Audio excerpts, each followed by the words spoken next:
To be honest with you, I'm a big city kind of guy. I don't think Indianapolis has the type of vibe I'm looking for. You feel me? I'm sure you guys have a great organization and a great fan base. It's not for me. All right?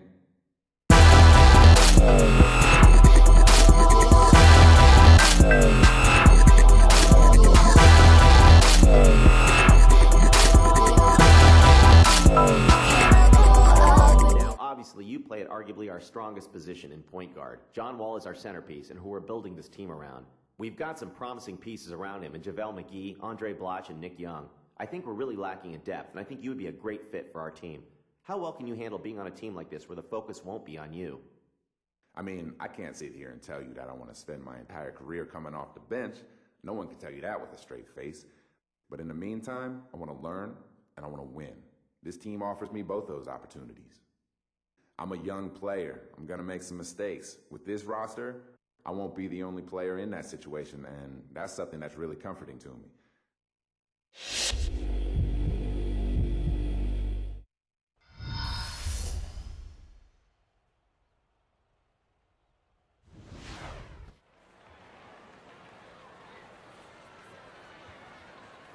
With the 18th pick in the 2011 NBA Draft, the Washington Wizards select the 19-year-old point guard from the University of Illinois.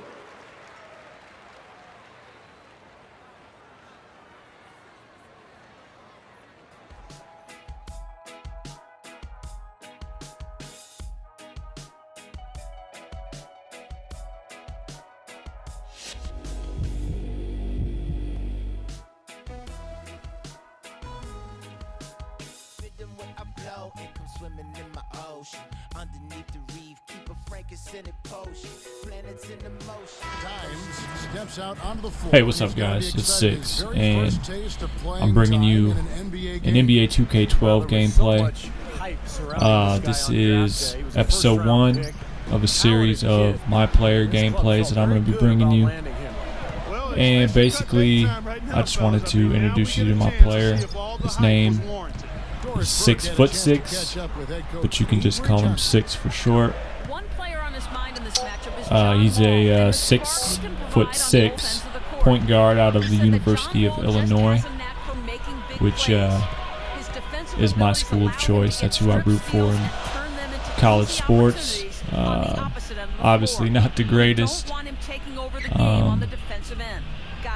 in collegiate athletics, but we've had a couple nice runs. We went to the Rose Bowl in football a few years ago, and national championship in basketball in 2005, stuff like that. You guys probably remember that kind of stuff. But anyway, I'm going to be trying to bring you at least 2 games at a time. They're going to be edited down basically to just when I'm in the game.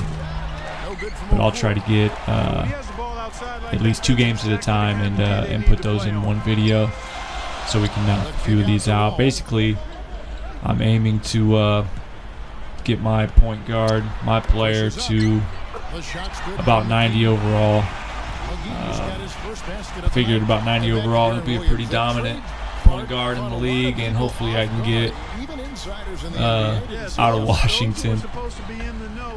Some of you guys might be Wizards fans out there, but it's not some place that I really want to stay and play if I have a choice. So, man, it'd be great if I could go to the Chicago Bulls. That's my team of choice in the NBA. But obviously I'd be backing up Derrick Rose there, so you never know what might happen. But if I end up staying with the Washington Wizards, that's fine. We'll see. I got to get John Wall out of there, because I want to be starting for sure. So having a lot of fun with this game.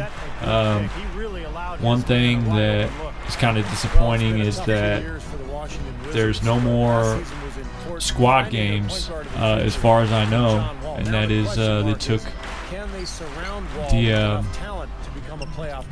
the game mode out of my player, where you could team up with other people's my players and go up against other teams, which was really cool. I did it a couple times in 2K11. didn't do it a whole lot. Here's my first NBA points. Wasn't something I did a lot or was that successful at. But, it was fun. It was a cool little feature, and I don't know why they took it out. I think they had a lot of problems with cheating and that sort of thing. So I think they just, rather than come up with a solution to it, they just took it out. Maybe it was a little lazy. Maybe there wasn't a solution. I don't know. But anyway, it's not in the game, so... I don't know. What do you guys think about the online mode of this game? So far, every time that I've tried to just go online and play a straight-up ranked match with a regular team versus another regular team, I haven't been able to make it to the end of a game, man. I've been booted or lost connection or one of those things where I haven't been able to finish, and it's been kind of disappointing. So if you know of a solution for that, or if you guys aren't having that problem, or even if you are, let me know. Let me know what your thoughts on that are, and I'll keep continuing to try to play that game mode because it's a lot of fun. I had a lot of fun with, and still having a lot of fun with Madden, NFL 12. And playing online on Xbox. I haven't played as many games on Xbox as I have on PS3 for Madden. But on PS3 I was something like 30-10 online. And in Xbox, something like, I don't know, not nearly as good, 12-7 or something maybe. So, but anyway, this is more about NBA than Madden, but just kind of comparing the two in terms of level of fun playing against other people. So, but basically, back to my point about my player, I'd like to get him to at least 90 overall. I feel like at 90 overall, he'd be a pretty good leader. And that's kind of my goal, not to be the flashiest player or score the most points every night, but to be a great leader and to facilitate great play from my team, which brings me to another topic I wanted to talk about over this video, which is I still play a little basketball. I'm 30 years old, and for the last 4 or 5 years, whatever it is, I've played with a group of my friends in a basketball league here in my city. It's kind of a park district league. Pretty competitive. It's a lot of fun. I'm not the greatest player, but I try to stick to what I can do well, and that's play some interior defense. I am actually 6'6", which in the NBA isn't that big, but in a park district league, it's pretty sizable. So I play either the 4 or the 5, power forward, center, sometimes small forward. I like to play away from the basket a little bit offensively if I can. But I didn't get to play this year, man, because I tore the labrum in my left shoulder, and eventually I'm going to have to get surgery, or maybe if I opt not to go that route, I'll have to do some kind of rehab or strengthening of that shoulder. But the problem is it slips in and out of the socket a little bit, and it can be pretty painful when you start banging into some big bodies in the post down there, which is what my team expects me to do, go for rebounds, set screens, stuff like that. So I opted not to play this year, kind of rest the injury, and maybe rehab it, strengthen it up a little bit, and come back in the summer and play in the summer league we have. But anyway, I was at a game last night. They played a game. I think this is their 4th or 5th game of the year, of the season so far. And they got some fresh faces on the team, and with that comes inexperience and not knowing what the roles are between all the players on the team. And there's been a little bit of frustration. They haven't fared as well this year. They're losing some games.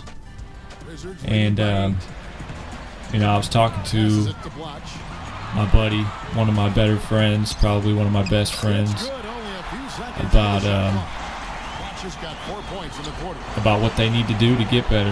They're not playing great defense. It's not a lack of athleticism. It's a lack of effort. It's a lack of heart.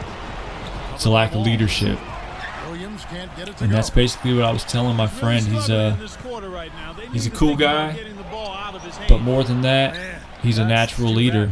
And lately, he's not had the drive to lead this team, to lead my Park District team. And that's basically my question to you guys. What is a leader to you guys? Is it somebody that goes out and scores 25 points and plays 40 minutes of a game? Or is it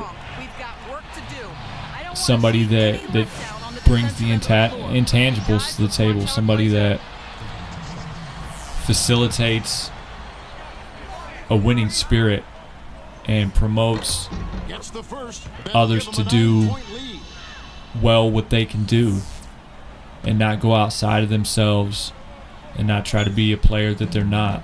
And I tend to think that it's the latter. It's somebody that ultimately I believe it's somebody that can convince other people to want to be the best version of themselves. And whether that's on the court, at work, at home, it doesn't really matter. When we're talking about being a leader, it doesn't have to be just sports. It's leading the people around you to be the best version of themselves. And basically, my friend has this ability, and I'm trying to get him to own that and to spark the motivation in these guys to come together and put the team above the individual and play together and win together. And right now, when they're losing individually, they're getting frustrated, they're bitching at each other, and the other team not only beats them on the floor, but then they're both sharing the sideline, and they can hear my team just going back and forth, bitching at each other out of frustration, and it's like you lose twice out there on the floor, and